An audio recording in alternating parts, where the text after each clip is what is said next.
Welcome to the RE Podcast, the first dedicated RE podcast for students and teachers.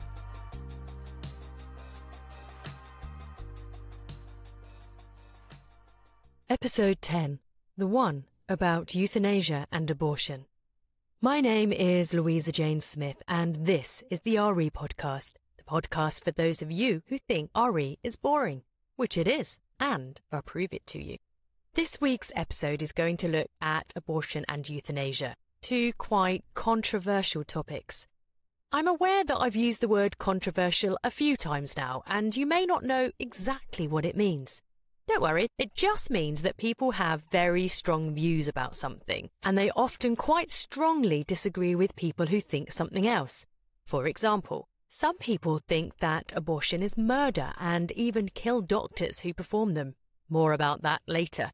Whereas others think it is sometimes a kind thing to do, as every child should be a wanted child. I would imagine you have your own opinion about it. Either way, listen up. Please note that these are both quite sensitive issues, and it is possible that some people listening to this may have been directly affected by this issue. If this is the case, I have put the link to a variety of charities where you can get support. Please also know that there is no judgment from me about abortion or euthanasia. My opinions of these issues are personal to me, and whatever your opinions are personal to you. As such, I will not be offering my opinion on these topics. Let's start with abortion. The technical definition of abortion is the removal of a fetus from the womb. A fetus is a fertilized egg, and legally this must happen within 20 weeks of conception. Conception is when an egg is fertilized. This is currently illegal in some countries, for example, some countries in South America, as they are mainly Catholic, and Catholicism generally does not agree with abortion. I'll explain this later, but essentially they believe that only God should end a life. It was illegal in Ireland, also predominantly a Catholic country, until 2 years ago, when they decided it would be allowed up until 12 weeks if the mother's life was at risk. There are two main opinions about abortion. One says that women should be able to choose what happens to their body. This is called pro-choice. The other is that the fetus has a right to life and no one should take that away. This is called pro-life. So let's take a moment. Are you pro-choice? Do you think a woman should have a choice over whether she continues with a pregnancy or not? Or are you pro-life and think that all fetuses have the right to life? Let's look at some of the arguments for each opinion and evaluate them. This means look at whether or not they are good arguments or whether there are problems with them. Let's start with pro-choice. As I have said, people in this camp think that women have a right to choose what happens to their body. This means they can choose whether or not to have a baby. Back in the 60s, this thinking became more mainstream with the introduction of the contraceptive pill. For the first time in history, women could take control of when they got pregnant. However, contraception is not always reliable. Good life tip there. So it was still possible that a woman could get pregnant accidentally whilst using contraception and not want to continue with the pregnancy. Therefore, pro-choice campaigners fought for the right of women to be able to end their pregnancy. Pro-choicers think that every child should be a wanted child. It may be that you are not emotionally ready for a child or can't afford a child in your current circumstances. But for all pro-choicers, they think that if you have been raped and conceive a child, then abortion has to be a choice available to you, as no baby should be brought into the world in that way. It must be noted that conception through rape is rare, only about 5%, but it is possible. Some people who oppose the pro-choice view argue that if you are having sex, you have to accept that pregnancy can occur, even when using contraception. So, if you don't want children yet, you shouldn't have sex.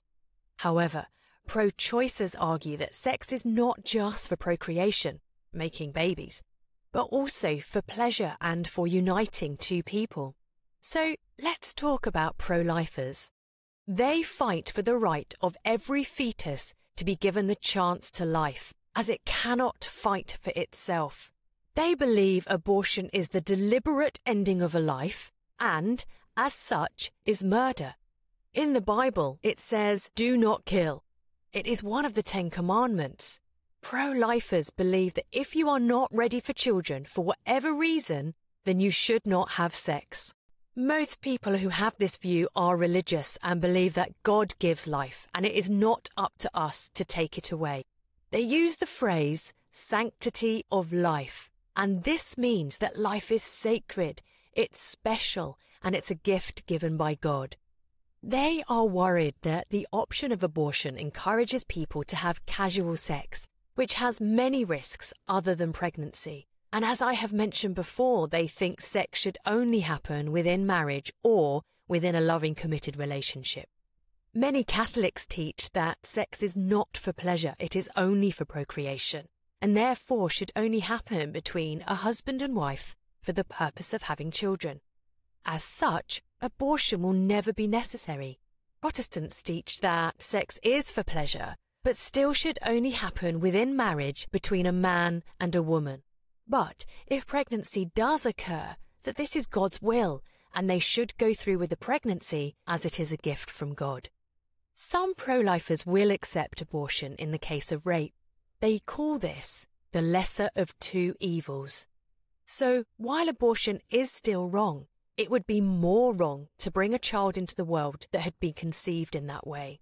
There are also some who agree with abortion if the life of the mother is at risk. However, there are some extreme pro-lifers that even disagree with abortion in the case of rape, or if there is a risk to the mother's life, arguing that it brings something beautiful out of a violent or horrific act, believing that God has given you a gift. Most pro-lifers do not agree with this opinion. Some of the most extreme pro-life groups, such as Army of God, have committed actions that have caused massive controversy. They regularly demonstrate outside abortion clinics and have been known to shout abuse at people coming in and out of these clinics, shouting that they are murderers. The most extreme protest they have taken is to kill abortion doctors. Many people feel that if they are pro-life campaigners, that it seems hypocritical to kill abortion doctors. However, Army of God feel that one less abortion doctor potentially saves the life of many unborn fetuses. I think for many, this is very hard to justify, as killing abortion doctors is A, illegal, and B, doesn't actually stop abortions taking place. One of the major discussion points surrounding abortion is when life begins.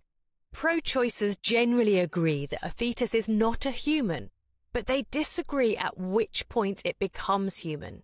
Some argue that it is when there is a nervous system, as that is when it can feel pain. But this is about 4 weeks after conception. Others argue it's when the heart starts beating, but that is about 5 weeks after conception. Others say it's 20 weeks because that is when abortion becomes illegal. But babies have been born at 21 weeks and survived. Finally, some don't think it's a baby until it is born. Pro-lifers argue that life begins at conception. Simple as. But what do you think? Do you think abortion is wrong, but sometimes necessary? When do you think life begins? Do you believe that all humans have the right to life from conception, or that a woman should have a choice as to what happens within her own body? If you have any opinions or feedback or questions on abortion, please contact me through the website www.therepodcast.co.uk, or find me on Twitter at therepodcast1 or Instagram therepodcast. So let's turn to euthanasia. New Zealand has just had a referendum to vote on whether euthanasia should be made legal. Let's break this down to work out what it means. A referendum is when a government asks the population of its country to form an opinion. In this case, it's on whether euthanasia should be legalised. Euthanasia is a word based on 2 Greek words, o, which means good, and thanatos, who was the Greek god for non-violent deaths. So euthanasia means a good, non-violent death, and it is the act of deliberately ending a life to relieve suffering. It is different from assisted suicide, which is the act of deliberately assisting another person to kill themselves. Euthanasia then relates to the action of ending someone's life who is suffering from a terminal illness. Terminal means there is no recovery and the illness will end in death. Let's give a couple of examples of such illnesses. Motor neurone disease is the disease Stephen Hawking had. It causes the nerves in your brain and spinal cord that control your motor skills to slowly stop working. Your motor skills are anything which allows you to move. So when these stop working, you stop being able to move. This means you eventually become paralysed, you can't talk, you can't nod, you can't control your bowels. Eventually, it means you can't even breathe. There are other similar diseases like locked-in syndrome, where you are literally locked in your own mind and can't do anything which involves muscles. Some people feel that they should be able to choose to end their life before such diseases take away their dignity. However, others look at Stephen Hawking and see that it is possible to live a full life, even with a terminal illness. New Zealand has legalised euthanasia after 65.2% agreed and only 33.8% disagreed. This now means that if a person meets certain criteria, they can be euthanised. This criteria states that the person must be suffering from a terminal illness, that it's likely to end their life within 6 months, that they are showing significant decline in physical capability, but do have the ability to make an informed decision about assisted dying. New Zealander Matt Vickers, who watched his wife die of a brain tumour after campaigning for the legalisation of euthanasia, said it was a victory for compassion and kindness and is grateful that terminally ill New Zealanders will have a say about the ends of their lives. Supporters of euthanasia in New Zealand argue that it is not a law allowing people to die, but it is a law giving people power over how they die. Opposers to the law argues it contradicts and undermines suicide prevention and could cause patients to feel obliged to use euthanasia to avoid being a burden on their families. As I said earlier, euthanasia is illegal in the UK. However, there are different types of euthanasia, some of which are legal. Let's start with active euthanasia. Active euthanasia is when a deliberate action is taken to end the life of someone. For example, you can go to somewhere like Dignitas, a hospital in Switzerland, where you can be given tablets which cause you to become unconscious and then your heart stops. This is illegal in most other countries. Interestingly, among COVID lockdowns, travelling to be euthanised was considered necessary travel. However, if anyone travelled with you, it would be considered assisted suicide and the person accompanying would be breaking the law. Passive euthanasia is when you take treatment away, which results in the natural death of someone. For example, if someone is being kept alive by a life support machine or a feeding tube, a decision may be made to turn the machine off or remove the feeding tube and no longer artificially keep someone alive. This will inevitably lead to the death of the person and is legal in this country. There are also actions that may lead to death that are legal. For example, morphine is a very strong painkiller. When given in large doses, this can result in death. But as long as you are administering the drug for the purpose of pain relief, then if death occurs, it is not illegal. This is known as, wait for it, this will sound complicated, the law of double effect. This means that one action can have two effects. The action of giving morphine has one effect, which is to manage pain, but a second is that it can cause death in high doses. What's important is the motivation or purpose of administering morphine. There is also voluntary and non-voluntary euthanasia. One is decided by the person themselves, one is forced upon them by someone else. In this episode, I'm only talking about voluntary euthanasia, as non-voluntary euthanasia was the basis of the Holocaust and is both morally and legally wrong. Doctors take an oath when they qualify. This oath or promise is to preserve life. It is called, wait for it, it's another mind-blowingly big word, the Hippocratic Oath. Because of this oath, doctors have to do everything they can to preserve life and limit pain. Euthanasia is in direct opposition to this oath and therefore cannot legally be allowed. If I ask my students whether euthanasia should be legalised, as they have done in New Zealand, the overwhelming majority think it should be. So why isn't it? One reason is the Hippocratic Oath, but it's not the only reason. Let's explore reasons for and against euthanasia, and then you can consider your own opinion. Harold Shipman is a GP who is believed to be the most prolific serial killer in modern history. On the 31st of January 2000, Shipman was found guilty of the murder of 15 patients under his care. However, his total number of victims was meant to be approximately 250. He was sentenced to life with no release, but after just 4 years committed suicide in prison. So what has this got to do with euthanasia? As a GP, Shipman injected his victims with lethal doses of painkillers and then forged their will so he financially profited from their deaths. It is because of this case that the law will not give doctors the power to end lives. But there are other non-religious reasons too. The pressure for more hospital beds, old people thinking they're a burden, people profiting from deaths could mean that people are euthanized for the wrong reason. We also have to look at the impact on the person administering the death. Having the job of euthanizing people could cause psychological damage. Even though you are ending suffering, you are also ending a life. And what about the impact on friends and family of the patient? Often, friends and family want as long as possible with their loved one. We also have to consider the high-class palliative care in this country. Palliative care is a specialist form of medical care given to people with terminal illnesses. It ensures that they are kept as comfortable and pain-free as possible in the time leading up to their death. We also have hospices in this country. These are hospitals which specialise in caring for terminal patients. They do not just meet their medical needs, but also their social and emotional ones, as well as supporting the friends and family of the patient. But let's look at the religious reasons. Religion teaches us that life is sacred. It teaches us do not kill. It actually says in Psalms, a book of poetry in the middle of the Bible, that all the days of our lives are predetermined by God. So therefore God decides when we die. However, there are also arguments for euthanasia, both religious and non-religious. Anyone who has had a pet may have had the painful decision to have them put down.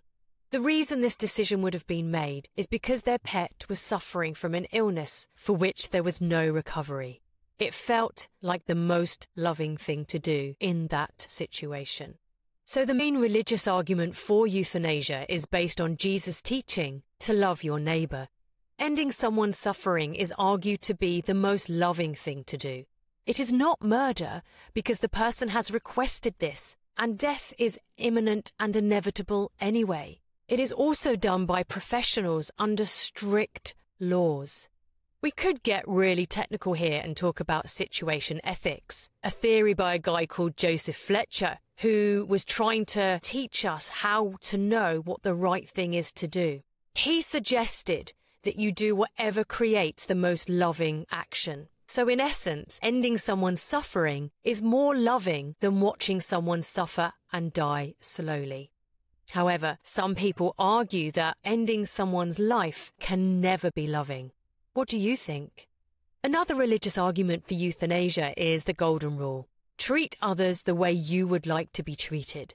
In essence, it suggests that if you would like someone else to end your suffering, if you were dying of a terminal illness, then you should give other people a choice to end their life before their diseases do. A non-religious argument for euthanasia is our human right, the right to life. This means that we have the right to life, but also we have the right to a life free from pain and indignity. If you are in constant pain, doubly incontinent, and with no hope of surviving, then this is not dignified. Essentially, if we have the right to life, we also have the right to death. There is an argument that transcends religion and non-religious arguments, which is the right for humans to have a quality of life. We are heartbroken if we see pictures of children with swollen bellies through malnutrition, or searching through rubbish dumps, or unwashed, or beaten, or abused. So some people think that humans deserve a life of a certain quality. To be in constant pain, to be unable to communicate or move, this is not the quality of life that humans deserve. We're in a situation now that developments in medical care keeps humans alive longer and manages pain so effectively that we are less tolerant of pain and death, when actually it is inevitable for all of us. But what do you think? Do you think euthanizing someone is the ultimate expression of love, or is it legalized murder? If you have any thoughts, you can message me through my website, www.therepodcast.co.uk. And as usual, you can tweet me on the RE Podcast 1 or go to my Instagram page, the RE Podcast. I am Louisa Jane Smith, and this has been the RE Podcast, a podcast for people who think RE is boring, which it is. I just proved it. But thank you so much for listening to me bore the life out of you.